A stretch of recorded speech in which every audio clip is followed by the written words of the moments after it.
भाव से जाते हैं, बड़े भाव को लेकर हम मंदिर जाते हैं, लेकिन मन को लेकर नहीं जाते। अगर हमारा मन, हमारा चित्त अगर हमारे साथ में है तो मंदिर में दर्शन करने का वह आनंद मिलेगा, जो आनंद कहीं और नहीं मिलता। हम हनुमत लला के मंदिर में तो जाते हैं, बड़े भाव के साथ हाथ जोड़कर उनकी स्तुति भी करते हैं, तन तो लेकर जाते हैं, लेकिन मन को लेकर नहीं जाते। मंदिर में गए, भगवान की झांकी के दर्शन किए और बाहर आए, और बाहर आकर अगर पूछो कि आज भगवान ने कौन से रंग की अगर ड्रेस पहन रखी थी, कौन से रंग के पोशाक आज मेरे ठाकुर ने धारण कर रखे थे, तो आज आप कहोगे महाराज इतना तो हमें ध्यान नहीं है, केवल गए बालाजी के चरणों में गए, दर्शन किए, और महाराज भीड़ इतनी थी कैसे ध्यान रखें। दर्शन करके आ गए, साम्राज्य में गए, दर्शन करके आ गए, क्यों? क्योंकि मन साथ में नहीं था ना। मन अगर साथ में होता तो पूरी झांकी के दर्शन होते। और हम मंदिर जाते हैं, अच्छा किसी भक्त से आप पूछो, बा साहब कहाँ गए थे, माँ साहब कहाँ गए थे, के मंदिर गए थे, बालाजी के मंदिर में गए थे। अच्छा बालाजी के मंदिर में गए थे दर्शन करने के लिए? हाँ बाबू। अच्छा मंदिर में कौन था, मंदिर में कौन थे? बा साहब या माँ साहब क्या कहेंगे? मंदिर में पटेल बादशाह था, भी मासा था, बैठा था, गीत गा ही रहा था, पुजारी जी बैठा था, भगवान ने फूल चढ़े रहा था। बा साहब थे, माँ साहब थे, कुछ लड़के दर्शन कर रहे थे, कुछ खेल रहे थे, पुजारी जी आरती की तैयारी कर रहे थे। मंदिर में जाने के बाद भी हम लोगों के केवल बा साहब, माँ साहब, कुछ लड़के, पुजारी यही दिखते हैं, लेकिन कोई भी भक्त ये बात नहीं कहता कि मंदिर में गए थे। मंदिर में कौन था? अरे मंदिर में तो मेरे बालाजी सरकार थे, मंदिर में तो मेरे राधा रानी विराजमान थे, मंदिर में तो मेरे राघवेंद्र सरकार थे। ये शब्द कौन कहाँ कहता है? अभी बा साहब मिल जाता, अभी माँ साहब मिल जाता, मंदिर में तो वही थे। क्या मंदिर में उनके दर्शन करने गए थे? और जब तक हमारा मन, हमारा चित्त हमारे साथ में नहीं जाएगा ना, तो हमें ना तो कथा का फल मिलेगा और ना कथा श्रवण करने का लाभ मिलेगा, ना मंदिर में जाकर दर्शन करने का लाभ मिलेगा।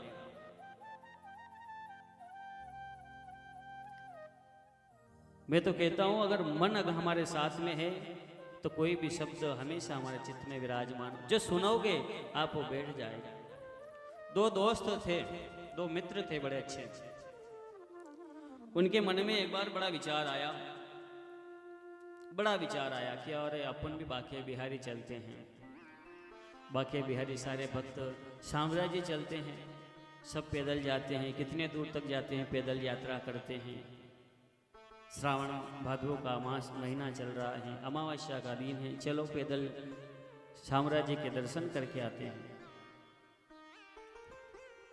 वो दोनों मित्र अपने घर से बड़े भाव के साथ, बड़े आनंद के साथ उस सांवरे का नाम का उच्चारण करते हुए सांवरिया के दर्शन के लिए चल पड़े। लेकिन चलते चलते चलते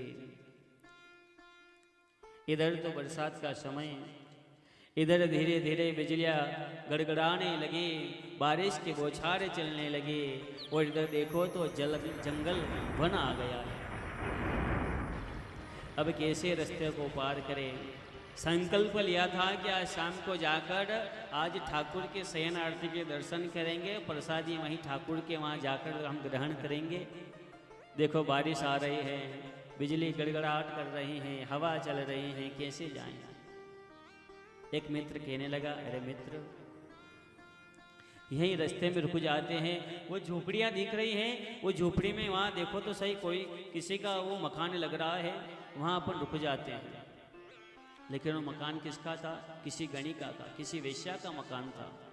वहाँ पर नाच गान होता है, बहुत सारे वहाँ जो उनके जो भक्त थे उस गणिका के, वो सभी नाच गान कर रहे हैं, देख रहे हैं, सुन रहे हैं, नाच रहे हैं, मदिरा का पान कर रहे हैं। तो एक भक्त के मन में विचार आया, दोनों शिष्यों के मन में विचार आया। एक शिष्य कहने लगा, अरे साम्राज्य जी कहीं जा थोड़ी रहे हैं। अरे आज नहीं तो कल चले जाएंगे। बारिश का मौसम हो रहा है, बिजली गड़गड़ाहट कर रही है, बारिश आ रही है, हवा चल रही है। आज रात्रि जो है ना अपन इस गणिका के कुटिया पर बिता लेते हैं। अरे यही नाच गान हो रहा है, यही नाच गान देखेंगे और सुबह काल जल्दी सीधे उठकर साम्राज्य जी के दरबार में चले जाएंगे।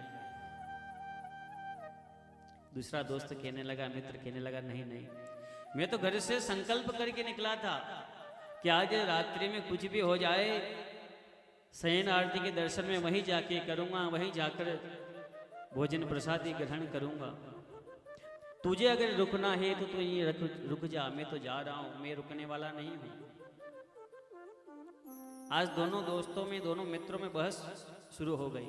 एक कहने लगा मैं जा रहा हूं, एक कह रहा मैं रुक रहा हूं। तो महाराज विचार करो, एक दोस्त तो उसी वेश्या के घर रुक गया और एक दोस्त के मन में विचारा है मैं तो कुछ भी हो जाए, मेरा संकल्प था, मैं तो बिना साम्राज्य के दर्शन किए बिना मैं रुकने वाला नहीं हूं।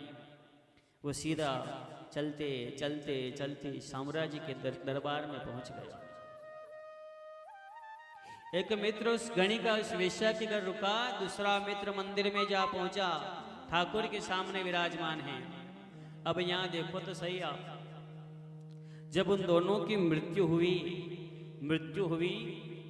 तो जो मंदिर में जो भक्त बैठा था उसको नर्क मिला, और जो उस गणिका के घर में बैठा था ना, जो गणिका के घर नाच गान देख रहा था, उसको स्वर्ग मिल गया। ऐसा क्यों भाई? जो मंदिर में गया उसको नर्क मिला, जो गणिका के घर नाच गान देखने में लगा था उसको वैकुंठ प्राप्ति हो गई। ऐसा क्यों महाराज? इसका मतलब तो मंदिर जाना फिर अपराध है, हम मंदिर में नहीं जाएं। क्या कारण है? आज गुरुदेव कहने लगे, जो भक्त मंदिर में गया था ना, सामरा सेठ के दर्शन किए, बिहारी जी के दर्शन किए, बैठा प्रसादी पाई, ठीक है, भगवान के सामने बैठा है, लेकिन मन नहीं लगता। मन कहता है वारे वाह कितना पागल है तू। आज रात्रि उस गणिका के घर अगर रुक जाता तो वहाँ कितना सुंदर नृत्य कर रही होती, वो सब नाच रहे थे, गा रहे थे। आज रात्रि में तो वहीं रुक जाता मैं, अरे वहीं उसका नृत्य देख लेता, नाच गान देख लेता, और प्रातःकाल यहाँ आ जाते सांवरिया सेठ के मंदिर में। सांवरिया जी कहीं भाग थोड़ी रहे हैं, अरे यहीं तो है।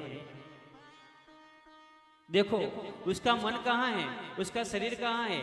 सांवरिया सेठ के सामने बैठा हुआ है, सांवरिया सेठ से टकटकी लगाकर दर्शन कर रहा है, लेकिन मन नहीं है। भगवान को देख रहा है, लेकिन मन उसका सीधा उसके हृदय से निकलकर उस वेश्या के वहां आ गया।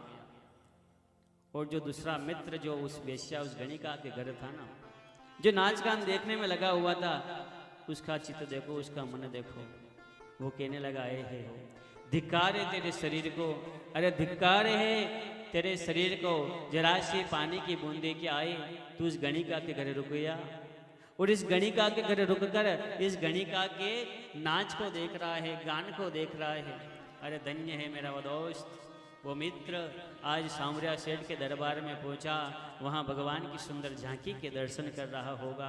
अरे भगवान का वह चित्त, वो सुंदर सी झांकी जो दिल को चुराने वाली है, उस झांकी के दर्शन कर रहा होगा, मंगला के दर्शन कर रहा होगा, शयन आरती के दर्शन कर रहा होगा, प्रसाद खा रहा होगा।